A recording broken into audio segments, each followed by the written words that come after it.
Did you know the world's first psychological novel was written by a woman who had to pretend she couldn't read? Around 1000 AD, a lady-in-waiting named Murasaki Shikibu served at Japan's imperial court in Heian-kyo. She was brilliant. She had quietly taught herself classical Chinese, the language of scholars and power, but men at court found her intelligence uncomfortable, so she hid it.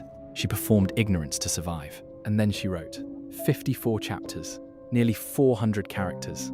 A morally complicated hero named Genji navigating love, politics, and loss across a world that looked exactly like the court she served every day. The men funding her work never fully understood what they were paying for. She was dissecting them, embedding their hypocrisies into fiction, page by page, using a language she wasn't supposed to know.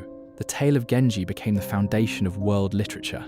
Scholars still study it today, more than 1,000 years later. She built something permanent from a position of near total powerlessness. Constraint didn't stop her. It shaped what she made.